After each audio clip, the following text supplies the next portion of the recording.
Assalamualaikum warahmatullahi wabarakatuh.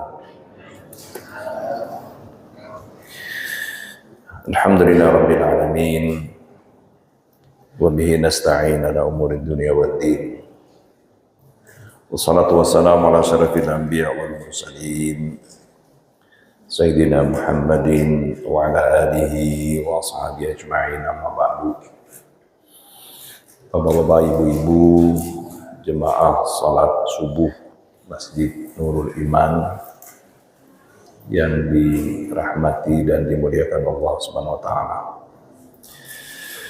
Pagi hari ini kembali kita bertemu untuk melanjutkan kajian taklim kita.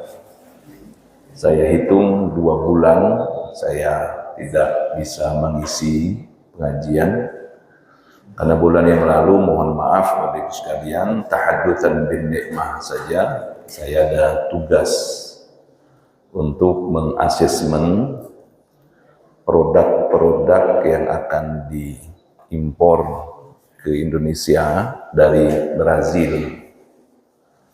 Karena Brazil itu adalah negara penghasil hasil pertanian dan hewan terbesar di dunia, termasuk Indonesia itu mengimpor daging ayam, sapi, jagung itu dari Brazil. Karena kita muslim terbesar di dunia, kita harus memastikan bahwa barang yang masuk ke Indonesia itu harus bersertifikat halal. Penyembelihan pun harus penyembelihan yang sesuai dengan syariat. Waktu saya ke Amerika mengasesmen juga Bapak Ibu sekalian, yang punya perusahaan penyembelihan sapi itu adalah orang Yahudi. Orang Yahudi. Cara menyembelih mereka tidak sesuai dengan syariat. Jadi kalau penyembelihan yang ada di Amerika itu, kepala sapi itu ditembak, pelurunya masuk ke dalam, langsung mati.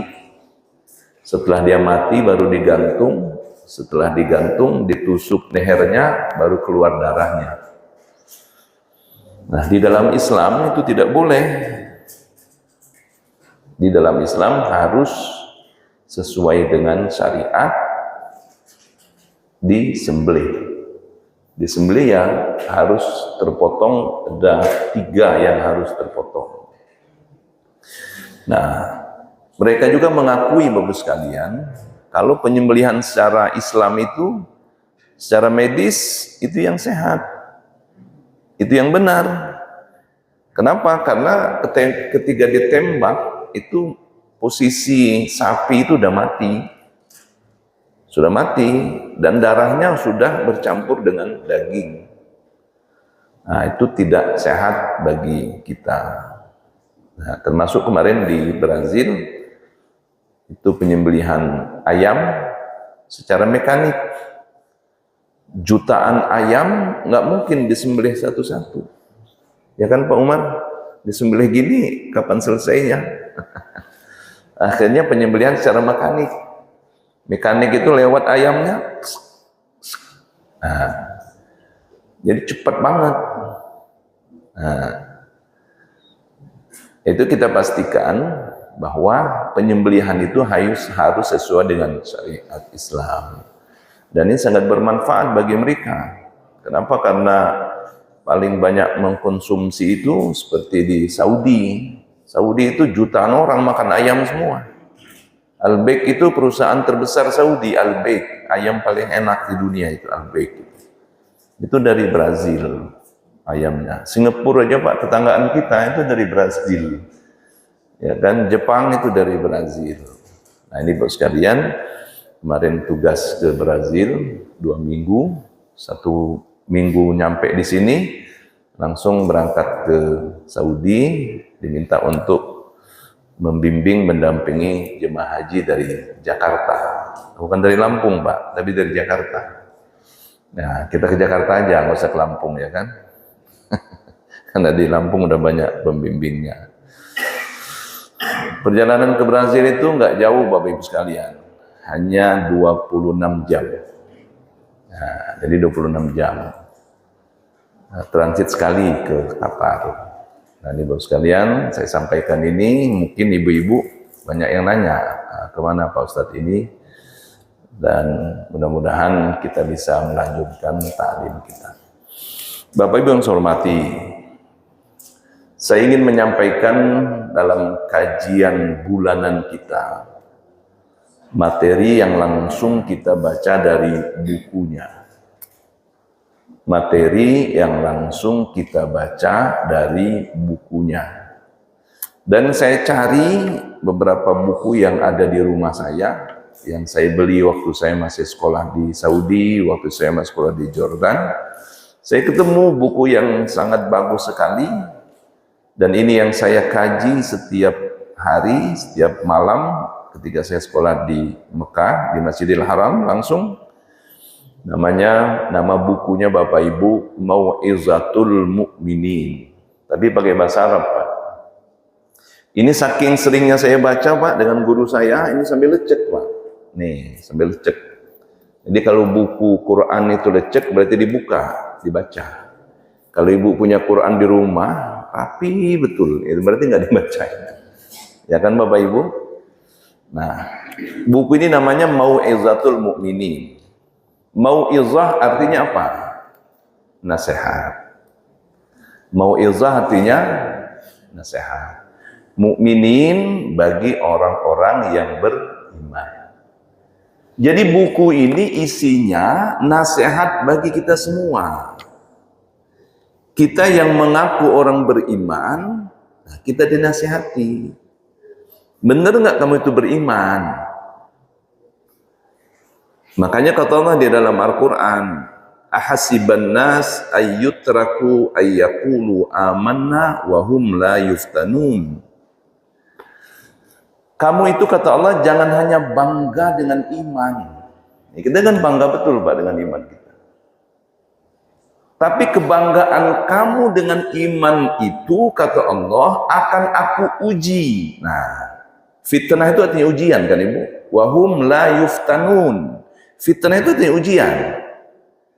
Nah, supaya tahu orang-orang yang beriman betul dengan apa? Dengan ujian. Ya kan ibu-ibu? Apa ujian Allah membedakan kita ini beriman betul dengan imannya setengah-setengah, dengan imannya ragu atau enggak beriman sama sekali? Dengan apa Allah menguji? Dengan syariat Allah. Dengan syariat Allah. Syariat itu apa artinya? Ibu-ibu, apa itu syariat? Kan sering ibu-ibu mendengar syariat Islam. Apa itu syariat ibu-ibu?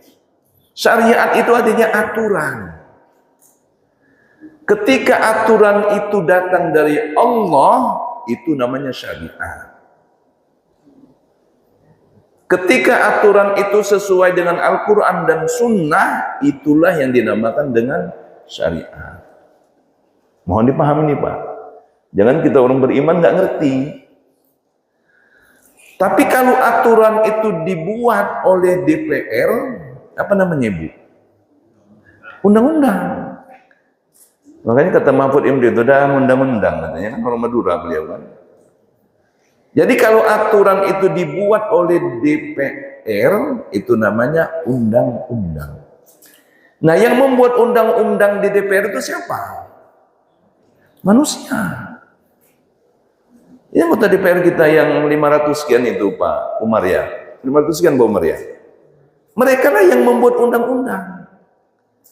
Nah, manusia itu Bapak Ibu sekalian membuat undang-undang. Dan manusia itu ketahuilah punya kepentingan. Bisa dipahami Bu? Nih, umpamanya DPR disuruh buat undang-undang tentang merokok. Ini supaya kita bisa membedakan undang-undang sama syariat ini. Undang-undang tentang merokok. Nah, anggota DPR yang perokok berat, kira-kira dia akan melarang merokok enggak? Jangan Pak, rokok itu begini, begini. Kenapa? Manusia punya kepentingan. Nah, kalau undang-undang itu perda ya Pak Umar ya, di daerah itu perda ya. Nah kalau perda provinsi, DPRD provinsi, perda kabupaten kota, DPRD kota, ya kan? Nah, apa bedanya undang-undang dengan syariat?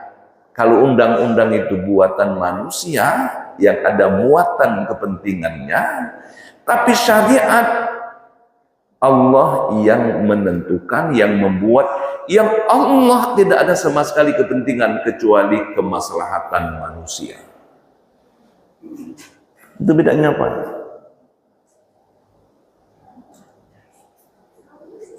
Supaya kita bisa memahami. Nah ini Bapak sekalian, jadi buku ini merupakan nasihat bagi orang-orang yang beriman. Mukmin itu artinya beriman. Mukmin itu artinya beriman. Nah makanya kata Allah, kita jangan hanya euforia, bangga dengan kata-kata iman. Tapi iman itu perlu pembuktian. Tuh. Makanya kata Allah dalam Al-Quran yang saya bacakan tadi, ahasiban nas ayyutraku ayyaqulu amanna wa hum la yuftanun. Apakah manusia itu mengira, bangga, euforia dengan kata-kata imannya? Wa hum la yuftanun, mereka tidak aku uji dengan pembuktian imannya. Nah bukti iman kita itu dengan apa? Dengan Allah menetapkan syariat, aturan-aturan. Ketika syariat yang Allah tetapkan itu kita ikuti, itulah artinya kita betul-betul orang mukmin. Tuh, dengerin itu Pak. Nah buku ini Bapak Ibu sekalian menasihati kita semua. Supaya kita betul-betul pengakuan iman itu sesuai dengan kehendak Allah. Nah aslinya buku ini Bapak sekalian, aslinya ini berapa jilid Pak? Tebal banget. Cuman diringkas, diikhtisar, jadilah dia nama bukunya Mau'izatul Mu'minin. Nasihat bagi orang-orang beriman. Aslinya nama buku ini Pak Hadi Ihya Ulumuddin. Nah, menjaga kemurnian agama. Ihya itu artinya menghidupkan agama. Ini aslinya buku ini Ibu-ibu sekalian. Di ikhtisar jadilah namanya Mau'izatul Mu'minin. Nah, kita ini Bapak sekalian, kalau ingin bahagia, ingin selamat, ingin sukses, kuncinya dari kita mendengar nasihat. Ini baru tema aja nih Pak. Jadi ibu-ibu kalau mau sukses, mau bahagia harus mendengar nasihat. Kalau kita punya anak ibu-ibu, anak kita itu manut dengar nasihat dari manapun. Itu tanda-tanda kata psikolog ini Pak. Tanda-tanda anak ini akan sukses. Tapi ketika dinasehati dia membangkang, bahkan dia marah, banting pintu, lari. Nah ini tanda-tanda. Kenapa? Karena kesuksesan kita itu kita harus banyak mendengarkan nasihat. Rasulullah bertanya kepada para sahabat, wahai sahabatku, manil mutakabbir, tahu nggak kamu siapa orang yang paling sombong? Mutakabbir itu sombong artinya Pak. Mutakabbir artinya sombong, makanya kibria, kesombongan artinya. Sahabat bervariasi jawabnya, ada yang menonjolkan kendaraan, ada menonjolkan pakaian, ada menonjolkan jabatan. Apa kata Nabi? Bukan itu orang yang sombong, kata Nabi. Orang yang sombong itu adalah batarul haq. orang yang tidak mau mendengar nasihat. Jadi kalau kita nggak mau dengar nasihat, Pak, berarti kita orang yang sombong. Akhirnya kita jadi setan. Setan itu kan nggak mau dengar nasihat. Nah, ini Bapak sekalian yang saya akan bacakan pengajian bulanan rutin kita supaya kita fokus, dan saya tidak dari awal, Pak. Saya akan pilih materi-materi yang sangat terkait dengan kehidupan kita. Sebab kalau saya baca takut khawatirnya nanti tumpang tindih dengan materi yang ada pada pemateri yang lain. Umpamanya di sini terkait dengan salat, ada di sini, Bu. Terkait dengan zakat, ada di sini. Tapi yang dikajinya bukan hukumnya, Pak. Implikasi dari ibadah kita. Ini buku ini menariknya itu, Pak. Bukan salat rukunnya 13, enggak. Tapi implikasi efek dari ibadah itu kemana? Nah, yang kurang kita ini efeknya, Pak Hadi. Jadi ibadah yang kita lakukan ini hanya rutinitas, nggak ngefek sama sekali, nggak ngefek sama sekali, Pak. Nah, padahal setiap syariat yang Allah syariatkan itu harus ada efeknya. Allah mensyariatkan zakat. Zakat kan, Ibu? Zakat. Apa tujuan Allah mensyariatkan zakat itu? Likaila takuna dulatan bainal aghniyai minkum, kata Allah. Tujuan zakat itu, kata Allah, supaya kekayaan itu tidak numpuk kepada satu orang. Yang kaya tetap kaya, yang punya tanah tetap punya tanah, yang melarat tambah melarat. Tuh. Itu kata Allah dalam Al-Quran. Allah syariatkan salat. Salat itu bukan hanya rutinitas, tapi efek salat itu apa? Berhasil nggak salat kita? Makanya kata Allah, inna salata tanha anil fahsya wal munkar. Orang yang berhasil dalam salatnya itu bisa mencegah dia dari fahsya, munkar. Fahsya itu, ibu-ibu, dosa karena syahwat. Itu fahsya.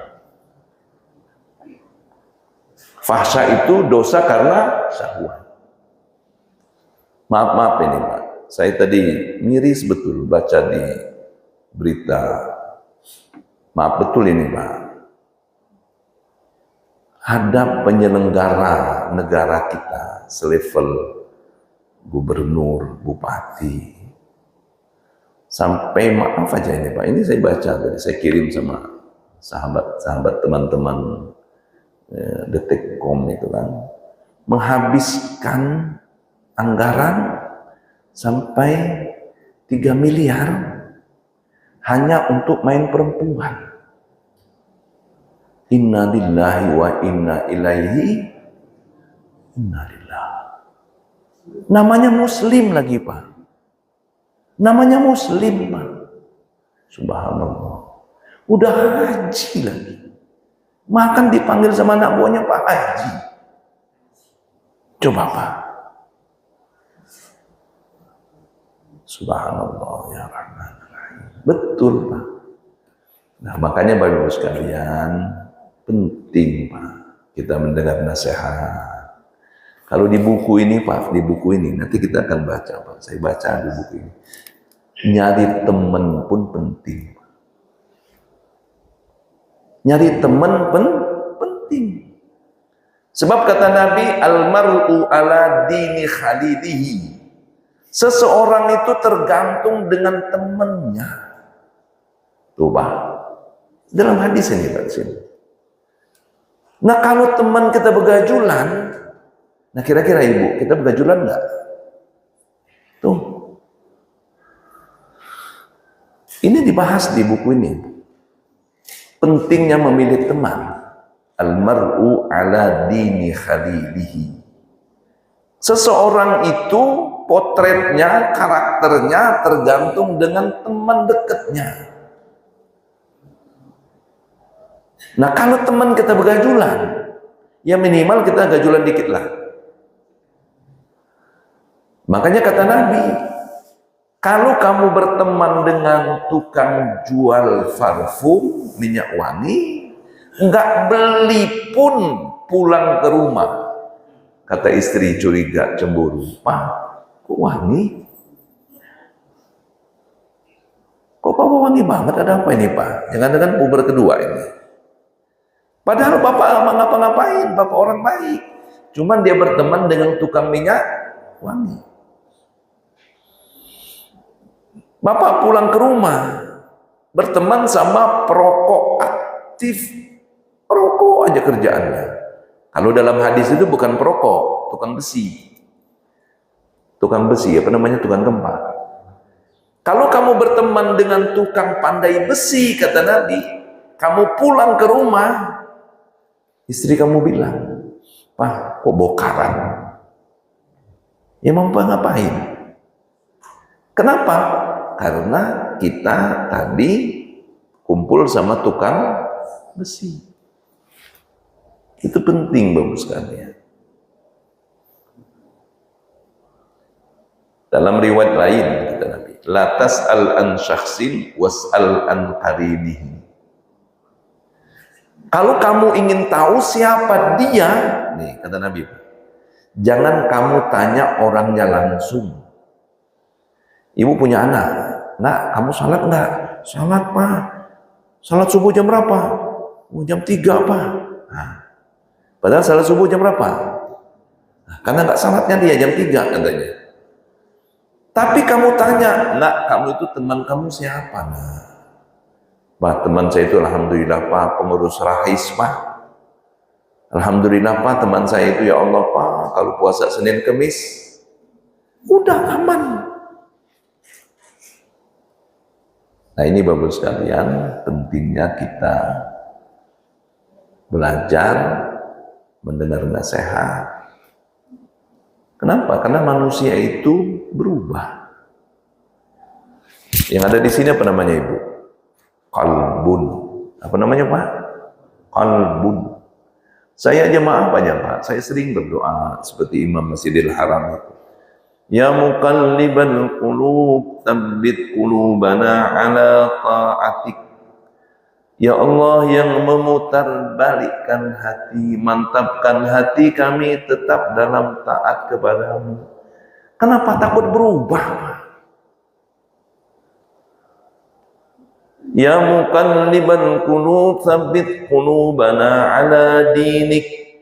Ya Allah yang memutarbalikkan hati, mantapkan hati kami dalam agamamu.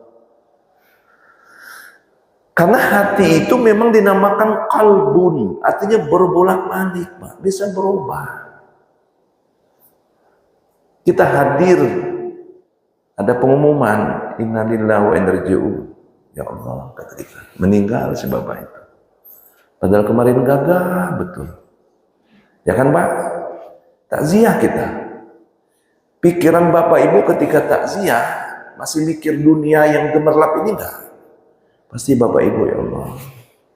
Ngelus dada ya Allah. Ya kan Ibu? Mendekatkan diri kepada Allah enggak kita? Naik enggak takwa kita? Naik enggak iman kita Pak? Naik. Naik iman kita Pak. Tapi ketika kita hidup di kemerlapan dunia, anak-anak muda hidup dengan diskotik, apa nama tempat goyang-goyang itu Pak? Hah? Diskotik macam-macam, macam-macam goyang. Mungkin nggak bapak-bapak ngingetin kematian? Nggak ada. Makanya imam kita langsung turun, degradasi, turun. Makanya iman itu dalam akidah ahli sunnah wal jamaah yazidu wa yanqus. Iman seseorang itu bisa naik, bisa turun. Nah, naiknya turun ini, naik turunnya iman tergantung dengan lingkungan kita. Tergantung dengan lingkungan kita.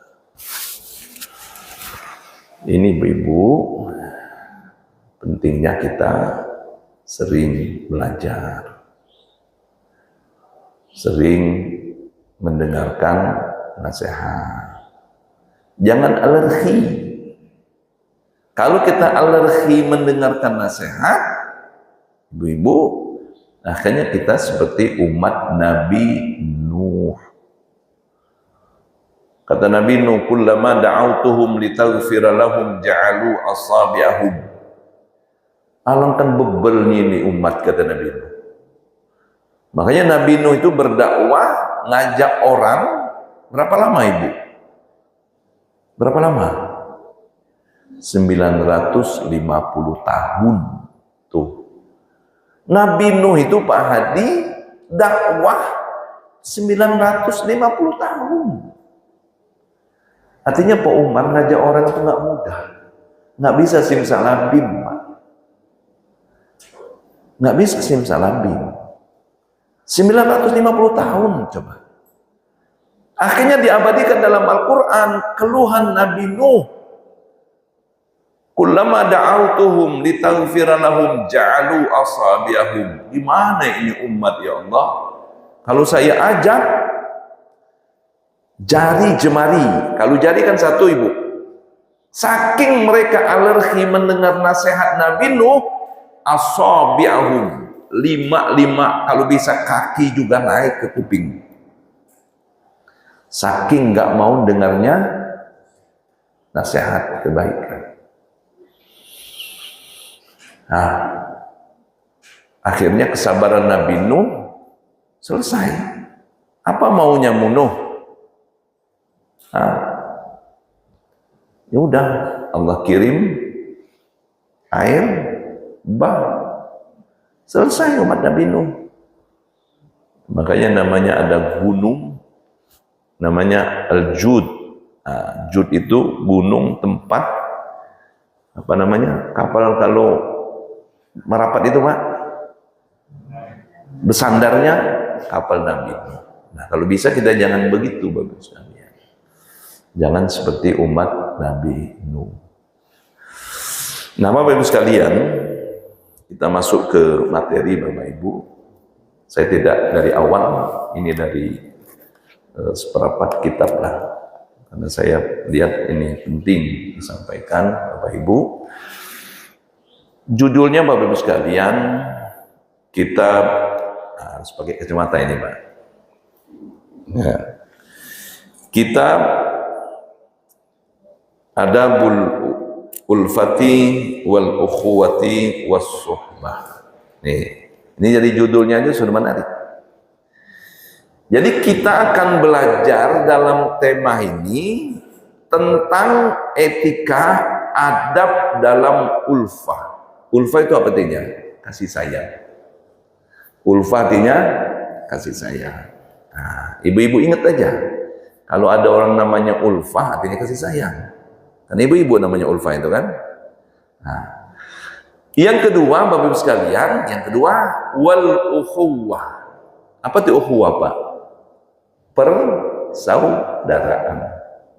Akhi kan saudara artinya. Kalau perempuan ukhti, ya kan? Jadi ukhuwah itu bentuk masdarnya. Persaudaraan. Ingat Ibu. Minggu depan saya tanya soalnya. Bisa jawab apa enggak? Yang ketiga, was-suhbati. Suhbah apa artinya? Sahib. Apa artinya, Pak? Apa artinya sahib, Pak Umar? Ini sahib saya ini. Hah? Persahabatan. Jadi yang akan dibahas dalam tema kita ini, Bapak sekalian, 4 sebenarnya. Wal mu'asyarati ma'a asnafil khalqi. Kita akan membahas adab etika kita dalam al-ulfah, kasih sayang, wal ukhuwati, persaudaraan, was suhbati, persahabatan, pertemanan, wa mu'asyarati ma'a asnafil khalqi, hidup dengan seluruh makhluk Allah. Nah, termasuk nanti hidup dengan jin. Tahu dengan jin nggak Ibu? Tahu jin nggak? Jin. Tahu jin kan Pak? Di Mekah itu ada masjid namanya Masjid Jin. Nah, ada masjid jin Pak. Kita ke Masjid Jin waktu haji ya Pak ya. Nah, Pak Prana, sehat Pak Prana? Masjid Jin. Nah, ibu-ibu kalau umrah haji dibawa ke Masjid Jin. Ya, saya dulu tahun 2011 maktab saya di dekat Masjid Jin. Terus saya diminta ngisi pengajian di Masjid Jin itu. Terus ada jemaah Lampung pulang, Pak Ustadz, kemarin Pak Ustadz ngisi di masjid ya katanya. Masjid mana sih? Masjid Mekah. Kok tahu Bapak hadir? Enggak, saya lewat aja. Waduh, ini suaranya Pak Mahmudin ini katanya. Nah, di Masjid Jin. Kenapa masjid ini dinamakan Masjid Jin? Jangan fokus-fokus benar ke sini Pak, supaya ilmu kita luas. Masjid Jin kita masuk, ya kan Pak? Kenapa masjid ini dinamakan Masjid Jin Pak? Karena ketika Nabi Muhammad lewat di sana, jin ini mendengar Nabi membaca Al-Quran. Nabi itu jalan aja baca Quran dia. Makanya diabadikan dalam Al-Quran.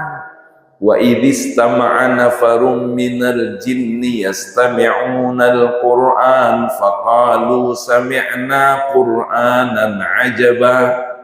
Ini bunyi ayatnya Pak. Ketika Nabi lewat dari tempat ini, dulu belum masjid, tempat ini, jin ini berkerumun. Faqalu sami'na Qur'anan ajaba. Apa yang dibaca orang ini? Apa yang dibaca orang ini? Ajab itunya tertakjub dia. Padahal jin itu bahasa Arab. Kok bagus amat, ya bagus amat. Nah. Faqalu sami'na Qur'anan ajaba. Allah kan indahnya ini bahasa Quran. Nah, makanya masjid ini dinamakan dengan Masjid Jin. Nah, kalau ibu-ibu mau bawa jin pulang, main-main ke sini. Sampai sekarang Pak diabadikan namanya Masjid Jin. Nah, pembahasan kita ini termasuk wal mu'asyarah ma'a asnafil khalqi. Etika kita dengan makhluk-makhluk selain manusia pun ada etikanya. Dengan binatang, dengan burung, ya kan Ibu, dengan jin. Tuh. Sampai di dalam hadis Pak, kalau kamu pipis, nih bapak-bapak nih, kalau ibu-ibu enggak. Kalau bapak-bapak pipis, kata Nabi, janganlah pipis di lubang-lubang. Kalau kita kan sengaja betul Pak pipis di lubang-lubang. Kenapa? Karena di lubang-lubang itu maskanul jin, tempat tinggalnya jin Pak. Nah, itu etika juga. Yang kedua kata ulama, baguskan menjelaskan hadis ini, khawatir ketika bapak-bapak pipis di lubang, tiba-tiba dia keluar cuk. Ini kata ulama menjelaskan hadis ini, Kak Misri. Larangan ini apa namanya itu mengganggu jin. Yang kedua kata ulama, khawatir kalau kita pipis di lubang kita nggak tahu apa. Ada yang keluar coba, dup, nggak taunya ular apa namanya Pak? Ular piton ya kan gede. Nah, ini juga dibahas di dalam buku ini Bapak sekalian. Itu namanya adab. Oke Pak? Oke. Jadi 4 pembahasannya Ibu. Adab itu bahasa kita kan, adab. Orang ini nggak punya adab. Ya kan Ibu? Nah, adab, etika atau akhlak, itulah kira-kira. Dengan ulfah tadi kasih sayang. Yang kedua tadi apa namanya? Sohbah, ukhuwah, persaudaraan, sohbah, dan empat ini Bu. Nanti empat ini akan kita bahas. Kenapa demikian Bu sekalian? Karena kita ini dinamakan dengan makhluk sosial. Dengerin Ibu. Kita ini dinamakan dengan makhluk sosial. Arti makhluk sosial Bapak Ibu, kita nggak bisa hidup sendiri. Itu arti makhluk sosial Pak. Makanya di dalam agama ibu-ibu nggak boleh kita sombong. Kita kaya betul, membusungkan dada, sombong betul. Tapi tetap ibu kita butuh orang. Coba ibu-ibu pikir nih, kalau seluruh kita inilah seluruhnya apa? Kaya semua, berduit semua Pak. Kira-kira tiba-tiba rumah kita bocor, mau naik ke atas umur sudah 70. Nah, gimana nih Mah mau naik ke atas itu nggak kuat Bapak ini. Suruh tetangga aja, tetangga emang mau disuruh. Nggak mungkin nyuruh Bapak itu, dia berduit kaya kayak gitu. Dia mah nggak mungkin nyuruh Bapak itu berduit semua. Kira-kira siapa yang mau disuruh? Ada nggak disuruh Mbak Bu? Nggak ada. Cuman karena ada orang yang di bawah kita, Mah bocor itu Pak. Udah panggil si Joko aja. Mana? Kok tolong kok. Mau dia kan Pak. Coba kalau kita kaya semua Pak. Ada yang mau nggak? Makanya agama itu mengharamkan beberapa sifat karena faktor kita kaya. Di antaranya apa? Sombongan. Nah, sombong Pak. Nggak boleh kita. Kenapa? Tadi karena kita makhluk sosial, kita sangat membutuhkan terkait dengan orang lain. Yang kedua Bapak sekalian, kita sebagai manusia ini nggak ada yang sempurna. Tidak ada yang sempurna Pak. Ahli semua nggak ada Pak. Dalam keilmuan aja, saya nih Pak, saya ini kan S1, S2, S3 fikih. Fikih saya, S1, S2, S3 saya fikih. Apa saya menguasai semua? Enggak. Enggak ada orang ahli semua Pak. Kullu syai'in mazaya, kata Nabi. Semua itu Allah berikan kelebihannya masing-masing. Karena kita punya kelebihan, punya kekurangan, makanya ketika kita ada kelebihan, tidak boleh sombong. Yang ada kita bersyukur.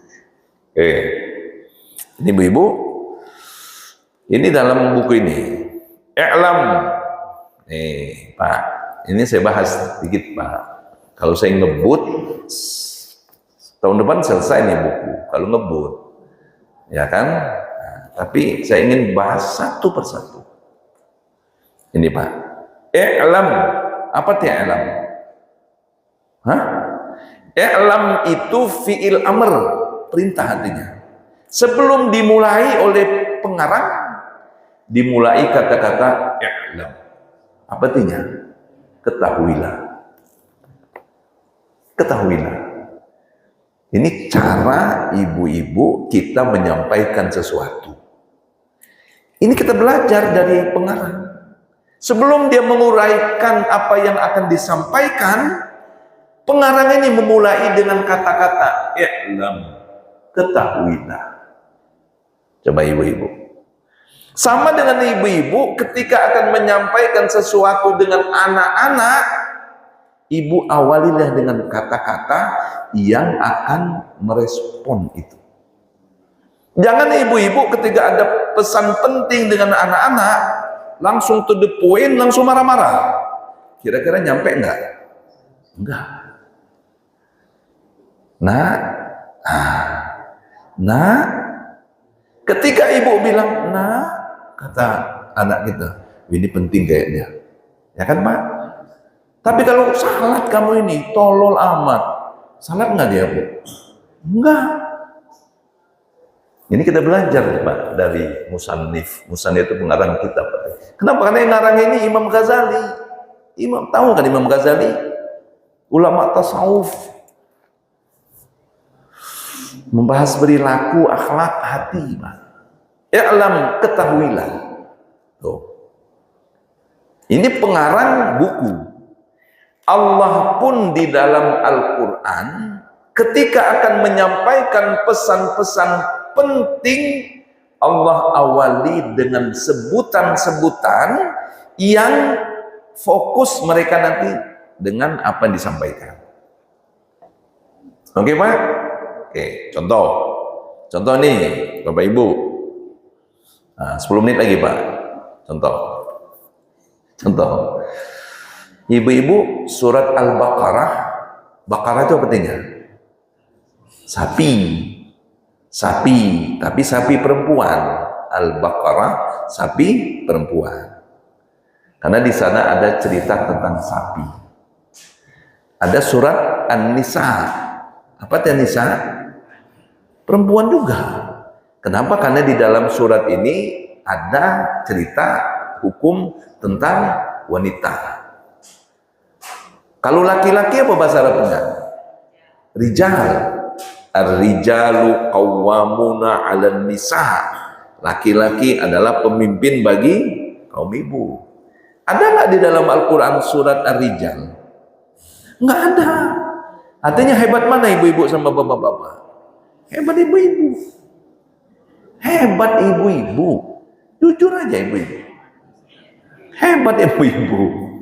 Bapak-bapak ini kelihatannya gagah ini. Kalau ibu udah marah dikit, wah udah kayak gini. Sayyidina Umar itu ibu-ibu. Iblis saja, setan aja takut sama Sayyidina Umar.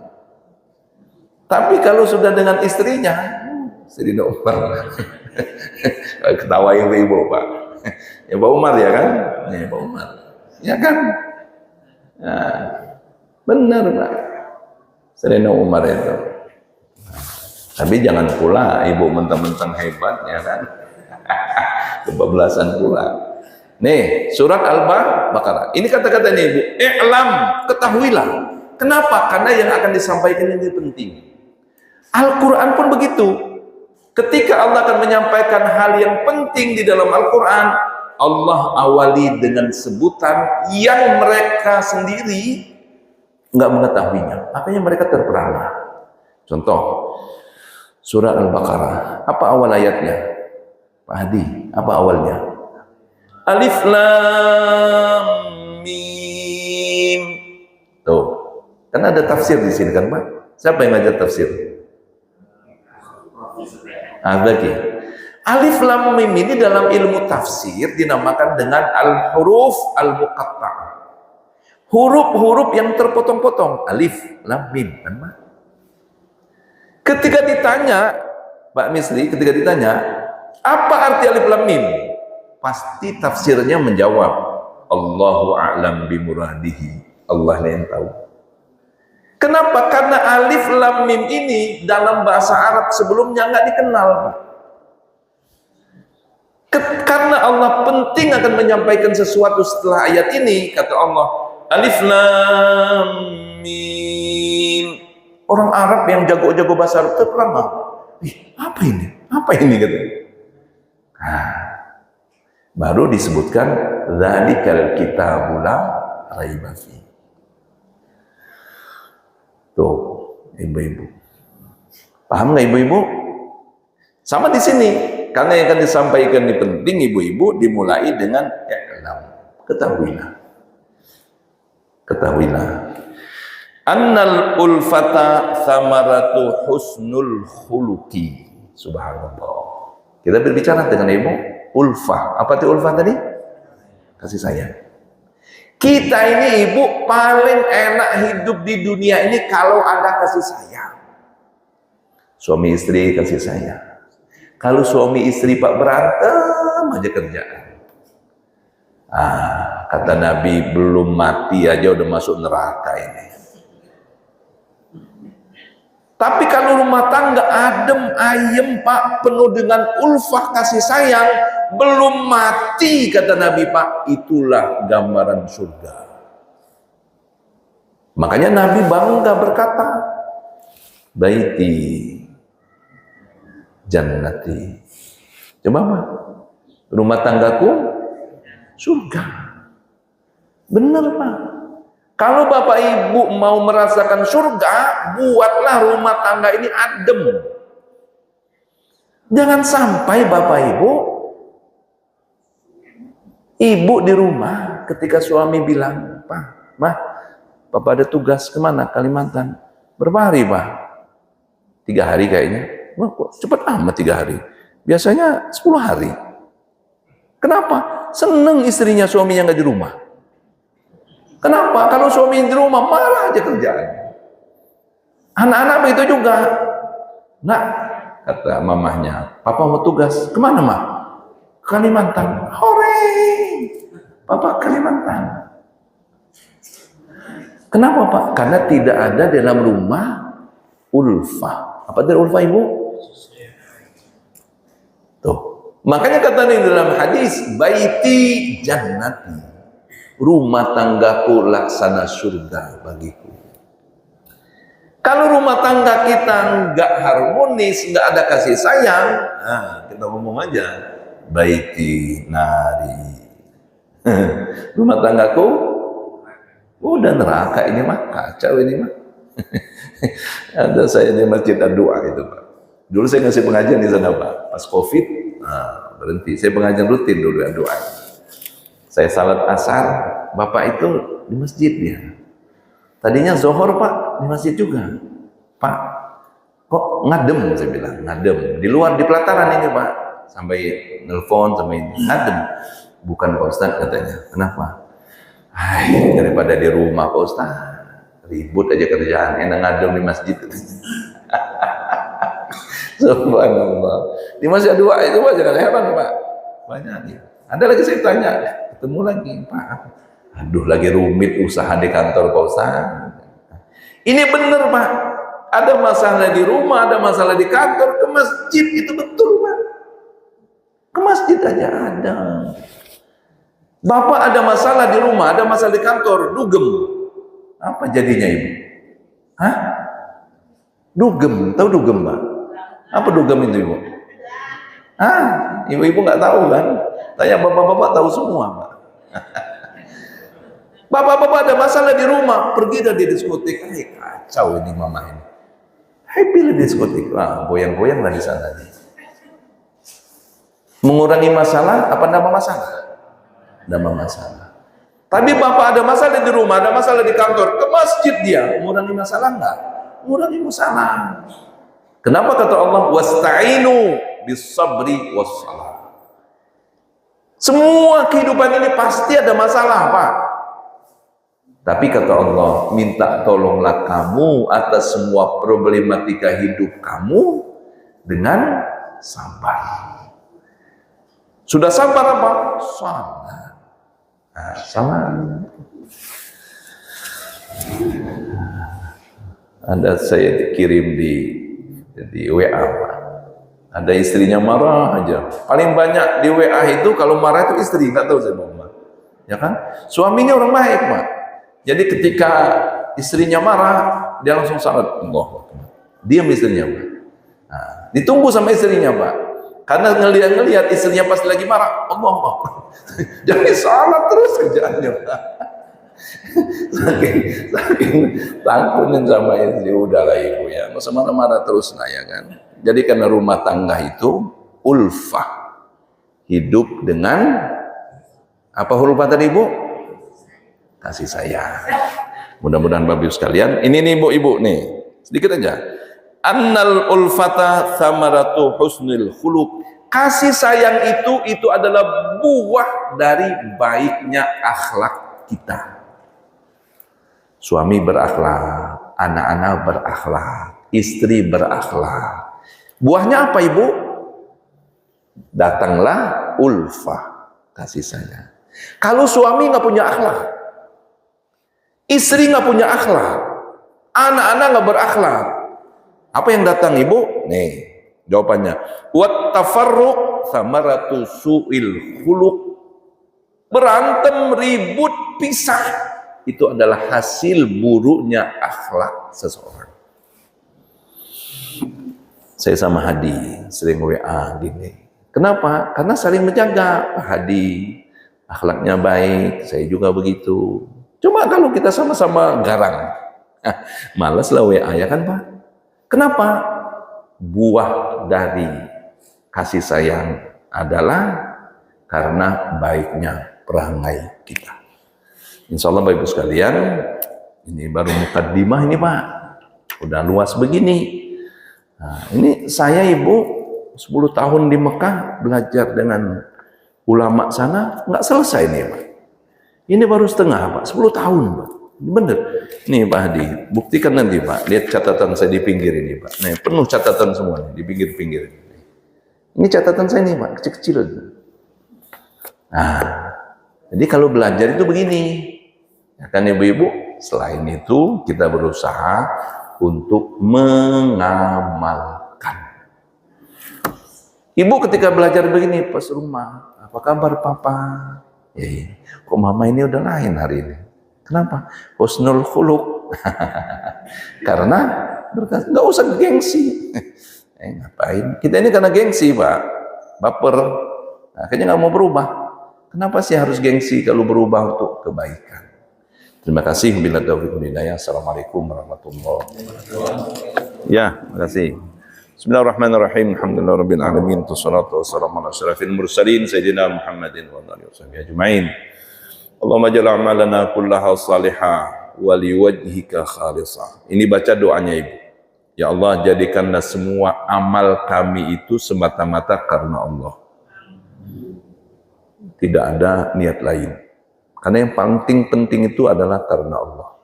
Allahumma tahhir qulubana minan nifaq. Ya Allah, bersihkan hati kami dari sifat munafik. Wa a'malana minar riya. Amal-amal kami ingin dipuji orang. Wa alsunana minal kadhib. Lisan kami jangan sampai bohong. Wa uyunana minal khiyanah. Jaga pandangan kami ya Allah. Allahumma ja'al a'malana kullaha salihah wa liwajhika khalisah. Rabbana taqabbal minna innaka antas samiul alim wa tub 'alaina innaka antat tawwabur rahim. Rabbana atina fid dunya hasanah wa fil akhirati hasanah wa qina adzabannar. Wa sallallahu ala sayidina Muhammadin walhamdulillahi rabbil alamin. Assalamualaikum warahmatullahi wabarakatuh.